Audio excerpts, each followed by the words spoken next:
Jay's POV. Naipadala ko ng sobrang pera sa account mo.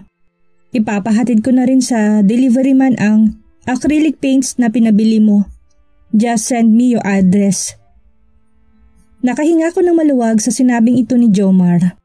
Salamat bro, maasahan talaga kita. Pasalamat ka talaga at gwapo ako. Napapayag ko kagad lahat ng kliyente na magbigay ng down payment.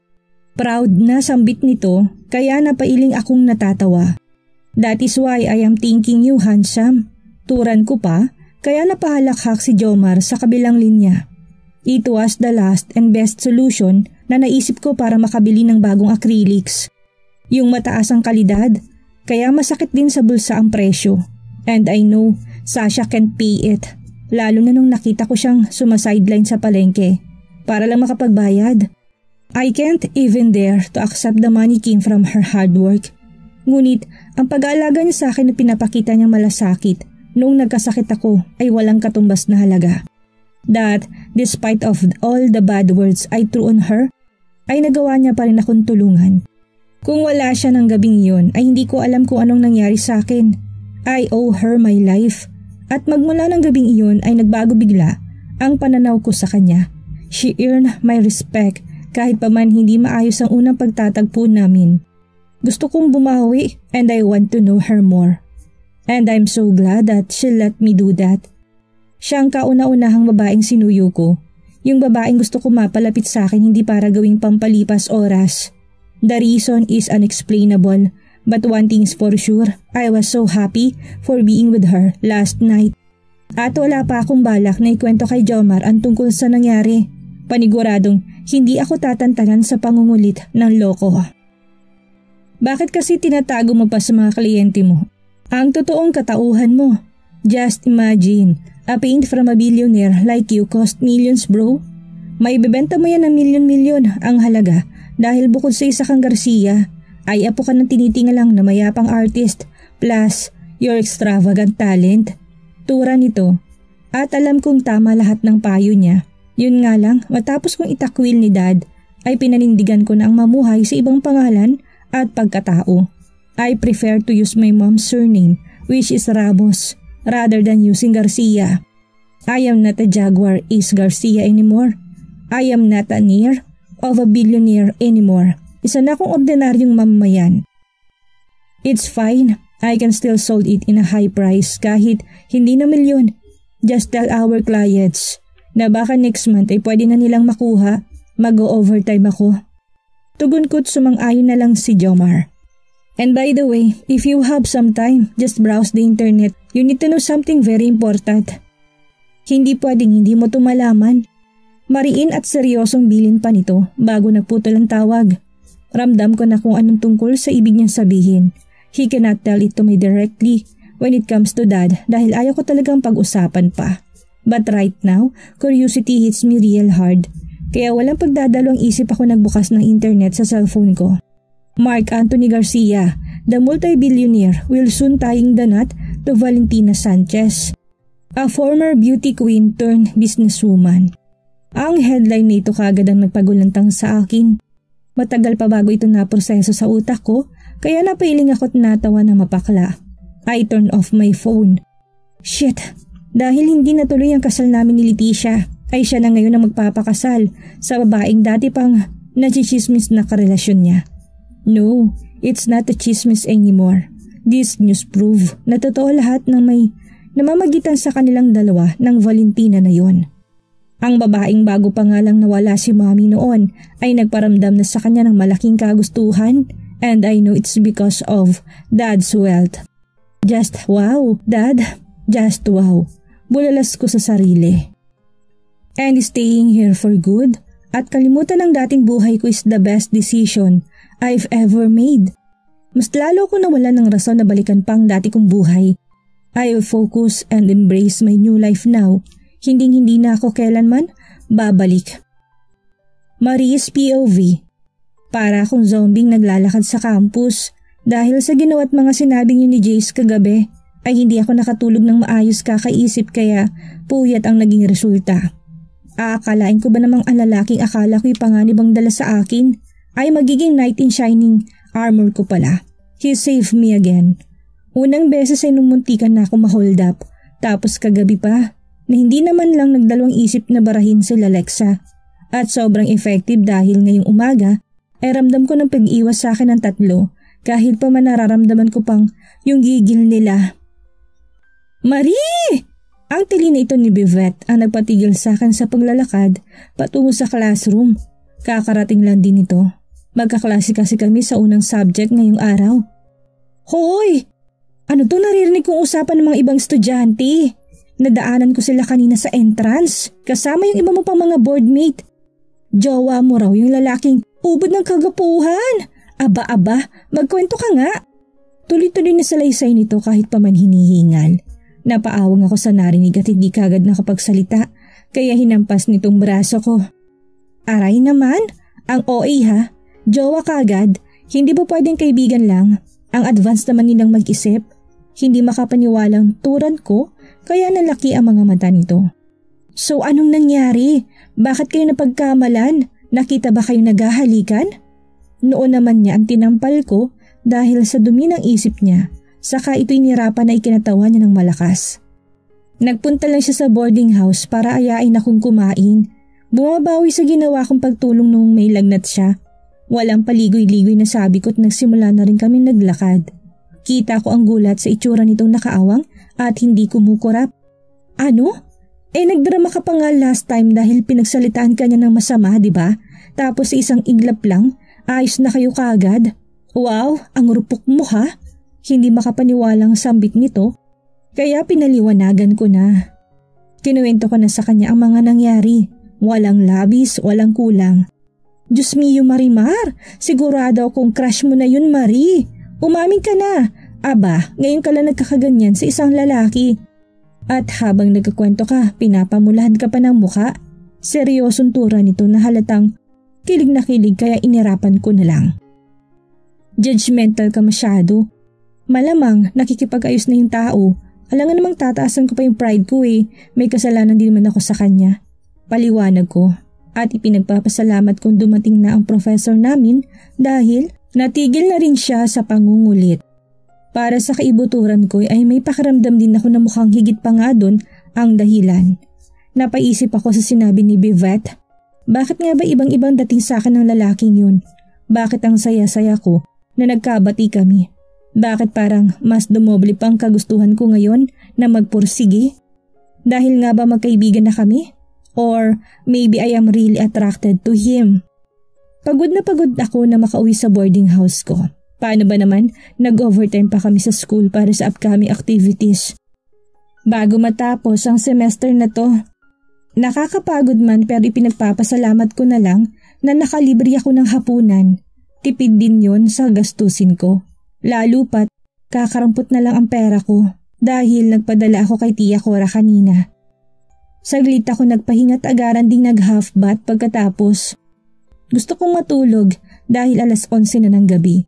Kaya nang makapagbihis ng pantulog ay diretso higa agad ako sa kama. Kaso, akmang ipipikit ko pa lang ang mga mata ko nang makarinig ako ng sunod-sunod na mahinang katok sa labas ng pintuan ko. Ay, ano ba yan? Istorbo eh. Nagmamaktol na pakamot ako sa ulo ko. Takang tinungo ko ang pintuan sa kung sino itong nangungulit ng ganitong oras. Ngunit napaawang ako na mapagbuksan at makilala ang taong nasa labas. Jace? Teka, anong ginagawa mo dito? Gabi na. Taka at nautal na tanong ko. Nagpalingalinga pa ako sa paligid sa takot na baka may ibang taong makakita, lalo na si Jasmine na alipores ni Lexa. Dahil tsak magti-trending na naman ako nito sa chismis. Ipinagpapasalamat ko na lang na wala at mukhang nasa loob na ng kanilang mga kwarto ang mga boardmates ko. Sasha, nangingiting sambit nito sa pangalan ko sa namumungay na mga mata. Dahil sa liwanag ng ilaw ay naaninagan ko kagad ang itsura nitong namumula. Bahagya pa itong lumapit sa akin kaya naamoy kong alak sa hininga nito. Lasing ka ba? Diretsahan tanong ko ngunit ninisahan lang ako ng loko. Hindi mo ba ako papapasukin? Kaso, tanong din ang sinagot niya. Tuwid pa naman siyang magsalita kaya siguro hindi talaga ito lasing. Nakainom lang. At hindi pa man lang ako nakakasagot ay hindi na ako nakahulma nang bigla na lamang itong dumiretso ng pasok sa loob. Hoy, ano ba? Bakit ka pumasok? Bawal ang lalaki dito sa loob. Natataranta ko itong sinundan. Ngunit naupo lang ito sa may kawayan na upuan habang nililibot ang kanyang mga mata sa kabuuan ng maliit kong inuupahan. Para bang sinusuri nito ang bawat sulok. Hoy, ano ba kasing nangyayari sa'yo? Bakit ka ba uminom? Napakamot ako sa ulo nang walang makuhang sagot mula sa kanya. Kalaunay, napahilot na ito sa sentido niyang animoy sumasakit bago tumingin sa akin. Can I stay here for a couple of minutes? Hours? I don't know. Gusto ko lang na may makausap. Akala ko kasi kaya kong sarilinin. I thought I'm fine after everything. But I'm wrong and I felt pain in every words he said. Hindi pa man niya sinasabi ko anong problema ang dinadala niya, ay ramdam ko na ang sakit at bigat nito sa kanyang dibdib. At hindi ko alam kung bakit nasasaktan din ako habang nakatingin at nakikinig sa kanya. Saglit na katahimikan ang dumaan bago ko napagdesisyon ng magsalita. Makikinig ako pero hindi itong tamang lugar para pag-usapan natin yan. Antayin mo muna ako sa labas, magbibihis lang ako saglit. Puno ng sinseridad na turan ko, marahan siyang tumango bago tumayo't sinunod ang sinasabi ko. Pagkalabas niya nagbihis lang ako ng simpleng t-shirt at jogging pants. Kung kanina'y pagod na pagod ako at gusto ko na magpahinga at matulog, ngayon ay parang nabuhay ang buong sistema ko. Parang biglang nawala yung pananakit ng katawan ko at yung mga mata ko'y dilat na.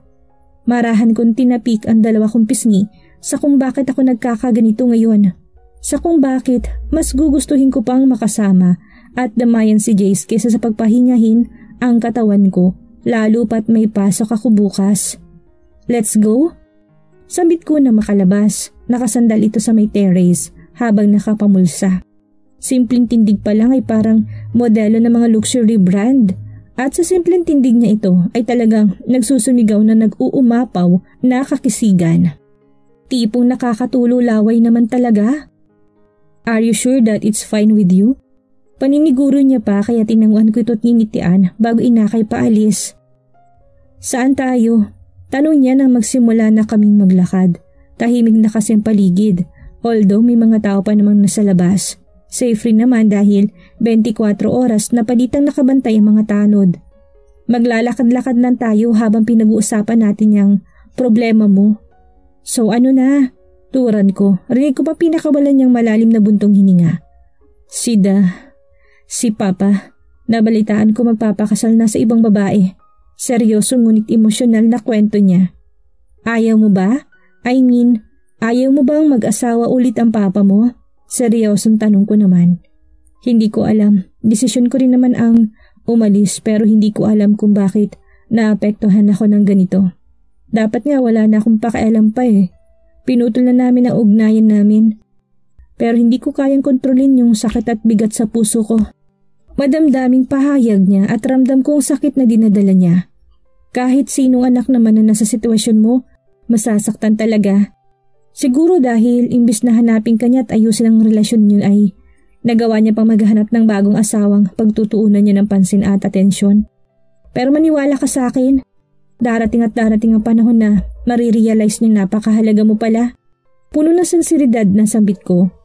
Kahit siguro hindi na. Mas maiging ang tuluyan niya na talaga akong kalimutan. Sambit niya naman. Puno ng pait at pagtatampo. Huwag naman sanang darating sa point na ganun, Jace. Kahit pagbali-baliktarin mo man ang mundo, ama mo pa rin yun. Maswerte ka pa nga dahil buhay pa yung ama mo. May pamilya ka pang mauuwian. Sa akin nga hindi ko na nakita dahil sanggol pa lang ako nung nawala siya. Emosyonal na salaysay ko na bahagya niyang ikinatahimik. Pero kung alam mo lang ang kwento, kahit ikaw siguro mas gugustuhin pang sa ibang ama na lang lumaki at nagkaisip. Umiiling na sagot niya. Hindi na rin ako sumagot pa dahil ayaw kong i-invalidate yung feelings niya. Ramdam kong mas may malalim pa ng dahilan kaya siya nagkakaganito. At maghihintay na lang ako kung kailan siya kusang magkakwento dahil ayaw ko manghimasok sa personal niyang buhay. Masyado pang maagang pagkakaibigan namin para mag-usisa. At sa paglalakad namin ay hindi namin namalayan na nakaabot na pala kami malapit sa apartment niya. By the way, umiinom ka ba? May wine pa ako sa itaas. Pag-iiba niya ng usapan kaya namilog ang mga mata ko. Bumili ka ba? Afford mo? Hindi ba mahal yan? Kunot nung tanong ko dahil nung isang beses na may nakita ko sa mall ay nalula talaga ako sa mahigit 1,000 presyo. Natatawa lang ito. May nagbigay ng down payment para sa ipapagawang paintings kaya naka-afford ako ngayon. At saka ngayon lang naman ako uminom dahil mabigat ang pakiramdam ko. Napailing na lang ako, mga lalaki talaga. Hindi na nakakapag-isip basta alak yung pinag-uusapan. Ni minsan hindi ko pa naranasang uminom ng alak at saka ng wine. Hindi ko nga alam kung anong lasa nun. Matapat na sagot ko na ikinahalakhak niya. Shit, you're really one of a kind ha? Ikaw lang atang babaeng kilala ko na hindi nakakatikim ng alak. Tao ka ba talaga? Nahampas ko siya sa braso dahil sa sinabi niya. Sinamaan ko pa ng tingin na mas lalong kinatawa niya. Pero nakakabwisit lang dahil mas lalong siyang gumagwapo kapag nakangitit na katawa. Biro lang, huwag ka mag-alala, hindi yun nakakalasing. Aniya pa. Kung hindi, bakit namumula ka? Nakangusong tanong ko naman. Ganito lang talaga ako kapag nakainom. But nasa tamang wisyo naman ako, paliwanag pa niya. And don't worry, you're safe with me. Hindi kita mamanyakin. Let's go and you must try kahit isang baso lang. Nang malasahan mo naman and for you, not to be ignorant.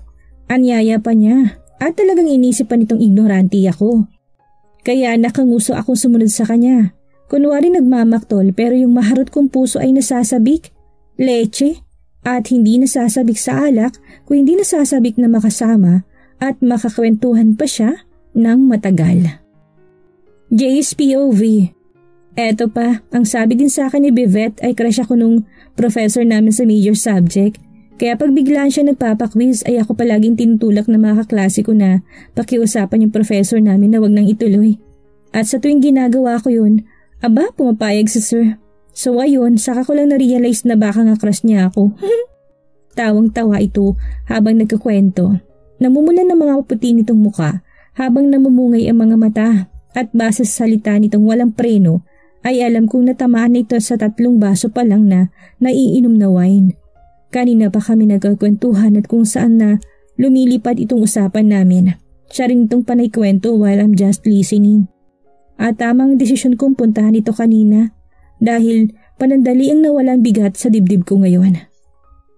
This woman made me smile even for a simple conversation like this. Nahawa ako sa tawa niya at tumungga ng isa pang baso. I know she's telling the truth. Kahit naman simpleng babae siya, talagang maraming lalaking magkakagusto sa kanya. She's beautiful, hardworking at napaka-responsable. Napakaswerte ng lalaking magugustuhan niya. Uy, ikaw naman kaya magkwento. Sa dami na nagkakagusto sa'yo rito wala ka ba talagang tipos sa kanila? At saka ang gaganda pa ang sexy din. Nito pa kaya umiling ako. Tapos na ako sa mga ganyan, iba ng focus ko ngayon. Matapat na sagot ko. Kung babae lang ang pag-uusapan hindi ko na mabilang kung ilan ang naikama ko at pinagsawaan. Mga mayayaman at magaganda. Pero syempre, gumagamit ako ng condom for safety and protection. At nang may isip ang ganitong usapan hindi ko alam kung bakit biglang nabuhay ang alaga ko. Lalo na nang mapatitig ako sa maamong mukha ni Sasha. Shit, I need to control this one. Hindi na ako yung lalaking mahilig makipagtalik kahit kailan at kahit sinong gusto ko. Lalo pat hindi siyang tipong bastusin at mas lalong wala akong balak na pagsamantalahan ng kainusentehan niya. Totoo.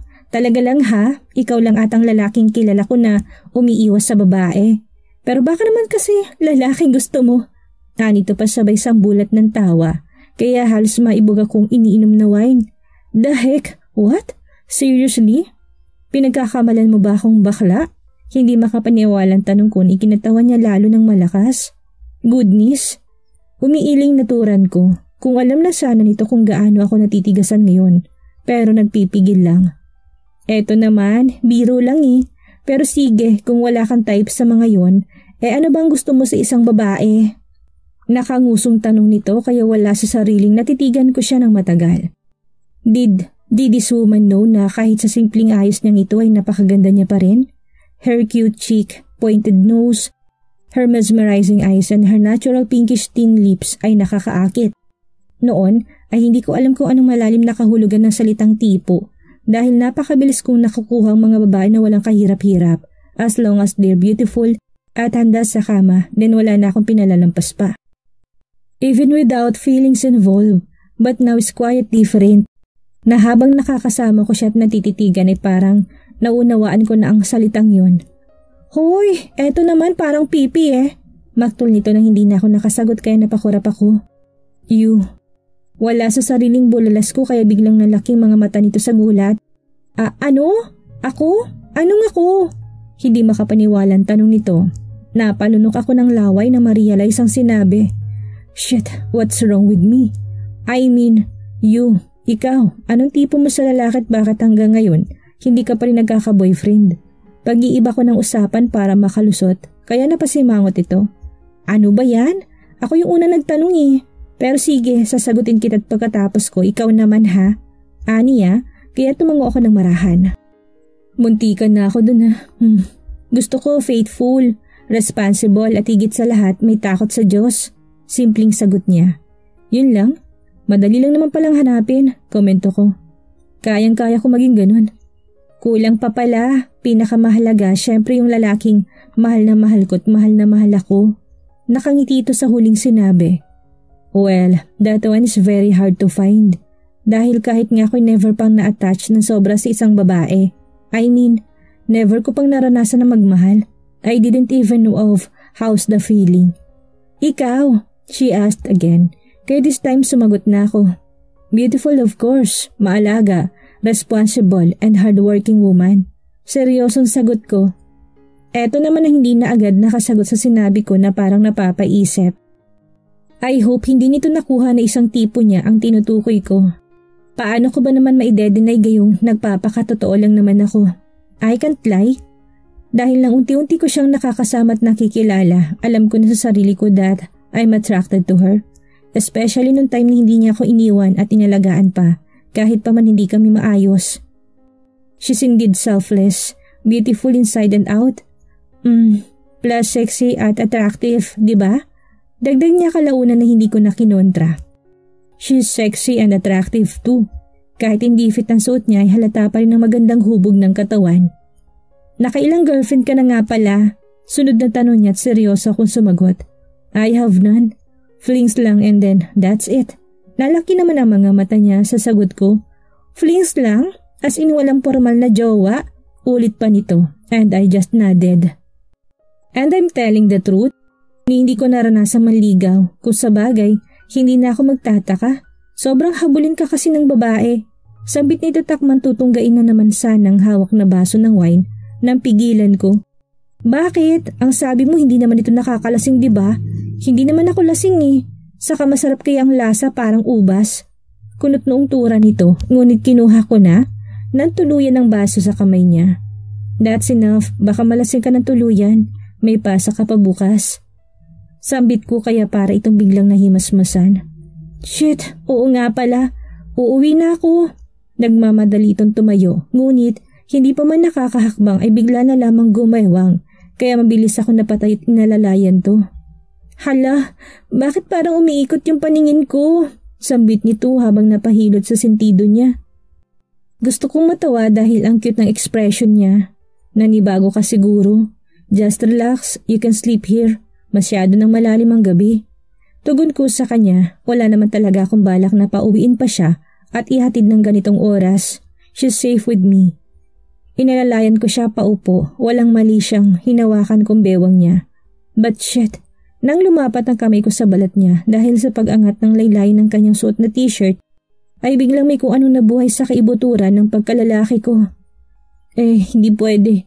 Ano na lang sasabihin ng mga tao kapag nalaman nilang dito ako natulog at saka maagang pasok ko bukas? Maktol nito habang pipikit-pikit ng mga mata. And now I can really say that she's drunk. Natamaan na talaga ito ng spirito ng wine. Napalunok ako ng laway habang inaayos ang suot niya bago formal na umupo sa kanyang tabi. Magpahinga ka na muna, gigisingin na lang kita, mag-aalarm ako, saad ko. Tuluyan na itong pumikit habang isinandal itong ulo sa braso ko. Fine, basta gisingin mo ko kagad ha. Kailangan makaalis ako dito ng maagang maaga. Ulit pa nito't hindi na ako sumagot para hayaan na itong makatulog. Kaya marahil nawala ito na parang bula noong unang beses na nakatulog siya dito. Dahil sa pagtulong sa akin, dahil iniisip pa nitong sasabihin ng ibang tao. Kung nasa Manila kami, hindi naman big deal ang ganito. Kaso nasa probinsya kami kaya naunawaan ko.